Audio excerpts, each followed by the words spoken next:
जो लिक्विड निकलती है ना, वो अगर खेतों में डाली जाए तो उससे जो अनाज और वो सब्जियों में उपजाऊ के लिए डबल दुगुनी अगर हो सकती है। गोमातल एक तो 20,000 की गैस महीनारी बच रही है जो गोवाड़ा के और आए लगा मेहमान के जो भोजन बने हुए में बहुत अच्छी परियोजना है पर्यावरण संरक्षण के क्षेत्र में, गोवंश के संरक्षण के क्षेत्र में भी।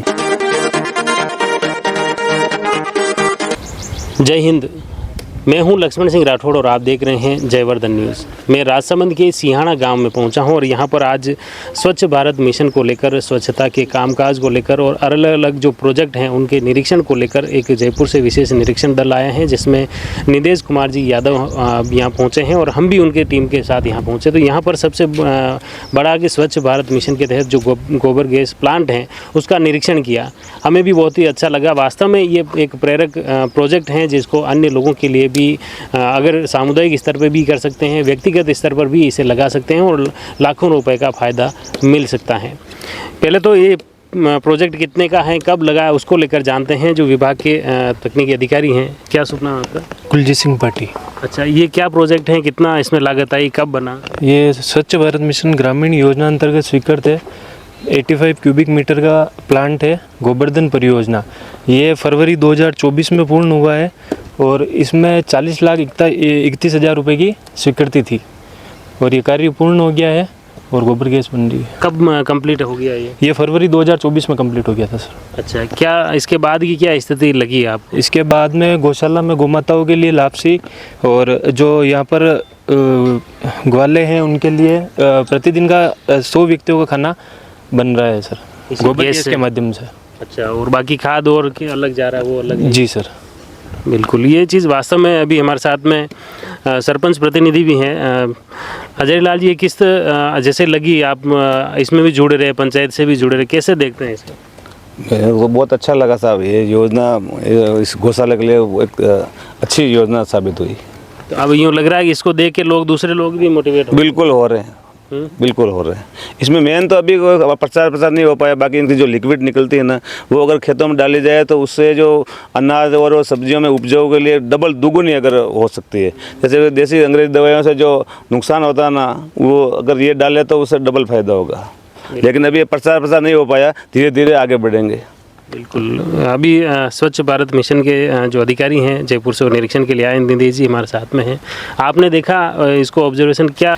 ये हर ज़िले में भारत सरकार से एक गोवर्धन प्लांट दिया गया था जिसमें 50 लाख की अधिकतम सीमा रखी गई थी भारत सरकार द्वारा, और एक ये नया इनोवेशन था 2024 में जो लाया गया था इसको।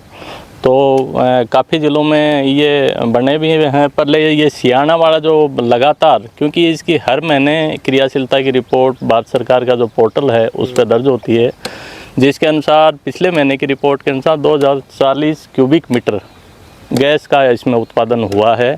जो यहाँ के जो पशुओं के लिए चारा जो बनता है उसके काम में लिया जा रहा है। जो यहाँ जो कार्मिक रह रहे हैं, जो यहाँ देखभाल कर रहे हैं गायों की, उनके लिए खाने की व्यवस्था भी इससे की जा रही है। तो ये एक सफलतम गोवर्धन प्लांट है। इसमें लाइट वगैरह भी, वो भी इलेक्ट्रिसिटी का? हाँ, लाइट बन सकती है, उसके लिए अलग से एक मशीन लगेगी, जो अगर वो लग जाए तो हम प्रयास करेंगे। इनको भी कहा है कि भाई जिला परिषद के माध्यम से ऐसा प्रपोजल भेजें भारत सरकार से, अगर परमिशन मिल गई तो वो भी इसमें ऐड किया। आप जो निरीक्षण करो, यही उद्देश्य है कि इसके सक्सेस चीज़ें क्या है उसको पहुंचाना और जानने जगह लागू। हाँ, आम जन को इसकी जानकारी देना, और आम जन जो इससे जो लाभ हो रहे हैं, जैसे गैस का तो हो ही रहा है, इसके साथ में एक ऑर्गेनिक खाद भी बन रही है, जो सैलरी से जो खाद बनती है वो भी खेतों के लिए बहुत उपयोगी है, बिना किसी केमिकल वाली के अलावा। तो अच्छा प्रयास है सरकार। बिल्कुल, निश्चित तौर पर ये सरकारी प्रोजेक्ट हैं, लेकिन इसके जो सकारात्मक रिजल्ट जो देखने को मिल रहा है ज़मीनी स्तर पर, वाकई इस गौशाला में वो हैं। और गौशाला के संचालक हमारे साथ में हैं धर्मो जी। कतरो फायदो आने पूरा प्लांट लगाया बाद में? फायदो भी साहब गोमातल एक तो 20,000 की गैस महीनारी बच रही है जो गोवाड़ा के और आए लगा मेहमान के जो भोजन बने हुए में, और गौमाता के लिए लापसी भी बन जावे, कई बार बने भी ही, पर वी बात थोड़ी सी भट्टी बड़ी साहब है उन्हीं साहब एक बार तब लकड़ी उड़े ना, पर अगर वो भी हुए तो महीना रो कम अपने 30-40 हज़ार को गैस अटो अपन फायदा हो जाए। विकल बाद में एक महीने जो सैलरी निकला है वह बहुत ही उपयोगी है। वह मतलब एकदम ऑर्गेनिक है, जो बगैर यूरिया वगैरह।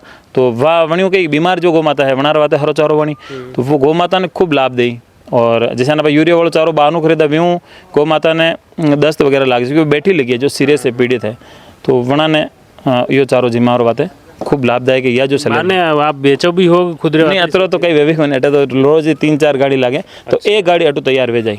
अच्छा जो लगभग 10,000 की गाड़ी भाई वाह। अच्छा तो बड़ी चीज़ वाह अच्छा भरोसा है कि महीना को 3 लाख को चारो अटू तैयार वे जाए, भले लाख रुपये खर्च आई जाओ तो भी 2 लाख की बचत। गौशाला में कतरो अभी गोवंश हैं टोटल? और हमारे 2,000 है टोटल, तो रजिस्टर्ड तो 1600 गौ माता है, बाकी 2,000 गोवंश है। और बीमार और भी जो लगभग सारी की सारी बीमार एक्सीडेंटली साइड है। अब कम से कम 300 गौ माता ऐसी है जो इलाज रहित है, अब इलाज चालू है वहाँ को। 150 गौ माता तो एकदम जगह पे बैठी लगी है, जो चाल फिर नहीं सके, उठ नहीं सके, या तो दोनों पैर टूट गया, या रीढ़ की हड्डी टूट गई है, या कोई भूख प्यास का कारण बैठ गई है, जिन्हें प्लास्टिक फूल है वे पैरों में ताकत नहीं है, तो ऐसी गौ माता लगभग 150 गौ माता आने वक्त बिराजी लगी है धन्वंतरी विभाग में। अच्छा बाकी जैसे दूसरे अभी कोई दूध वगैरह भी दूध तो नीरा बरोबर है। अब 5-7 गौ माता ऐसी जना 2 किलो 1.5 किलो 3 किलो ऐसे निकले वणी साहब लगभग 10-15 बछड़ा है बिना मारा वनारी व्यवस्था भेजावे, और कुछ गोवाड़ा के चाय वगैरह आया हुआ मेहमान आ रहे चाय वगैरह भेजावे, या पैसे कई बार कम भी पड़े तो 1.5 रुपये बुलाना ऐसी स्थिति फिलहाल। बिल्कुल बहुत बहुत धन्यवाद। निश्चित तौर पर सियाणा में श्री धेनु गोपाल जो गौशाला हैं यहाँ पर ये जो प्रोजेक्ट लगा है निश्चित तौर पर अन्य लोगों के लिए भी प्रेरणास्पद हैं कि किस तरह से ये फ़ायदेमंद हैं, और यहाँ पर एक बार ज़रूर विजिट करना चाहिए कि अगर पर्यावरण संरक्षण और प्रदूषण की भी बात करें तो उसके लिहाज से भी काफ़ी बेहतरीन ये प्रोजेक्ट हैं। अभी हमारे साथ में अतिरिक्त विकास अधिकारी भी हैं हमारे साथ में, राजेश जी आप क्या कहेंगे, किस तरह से आपने भी विजिट किया देखा? बहुत अच्छी परियोजना है। पर्यावरण संरक्षण के क्षेत्र में, गोवंश के संरक्षण के क्षेत्र में भी दोनों फायदे हैं इसके। आम के आम गुठली के दाम। अगर हर गौशाला जहाँ 250, 300, 500 गोवंश है वहाँ अगर ये बायोगैस संयंत्र लगते हैं तो सबसे बड़ा काम तो ये होगा कि वो गौशाला आत्मनिर्भर बनेगी। जैसे ये यहाँ की गौशाला है, यहाँ अगर 2000 गोवंश है, अगर 2000 गोवंश का रोज़ अगर आप चारा खरीद के लाओगे तो 70,000 रुपये चाहिए एक दिन के एवरेज, कम से कम 70,000 रुपये रोज़ चाहिए। तो यहाँ का जो बायोगैस का जो वेस्ट है, उस वेस्ट ऑर्गेनिक से जो चारा हो रहा है तैयार, तो 10,000 की बचत वो भी हो रही गौशाला के। तो 10,000 रुपये अपने को कहीं मांगने के लिए कम जाना पड़ेगा। सरकार के अनुदान से जो व्यवस्थाएं चलती, लेकिन उस जितना अनुदान आता है उतना व्यवस्था मैनेजमेंट करने में अपने को और वामाचाओं के सहयोग से काम करना पड़ता है। ये और तो प्रदूषण भी यूँ लग रहा है गैस प्रदूषण मुक्त है। जैसे गाँव में अपन मारवाड़ी भाषा में गोबर वे तो रोड़ी पे नाका, तो रोड़ी पे नाका तो फर्स्ट बारिश महीने पूरा गांव में वो मच्छर पैदा करे और विवाद रो कारण भी बढ़े। तो अगर ये हर गांव में हेडक्वार्टर पे या हर गौशाला में ऐसे प्लान बनते हैं तो गंदगी जनित जो बीमारियां हैं, मच्छर जनित बीमारियां, वो जड़ से मिट सकती है। धन्यवाद। बिल्कुल आपने अच्छी बात की। गुठली आम के आम और गुठलियों के दाम वाला सार्थक ये प्रोजेक्ट है। निश्चित तौर पर अन्य लोगों के लिए, गौशाला संचालकों के लिए या गांव में भी सामुदायिक स्तर पर इस तरह के प्रोजेक्ट लगाए जा सकते हैं। आप जुड़े रहिए जयवर्धन न्यूज़ के साथ। धन्यवाद।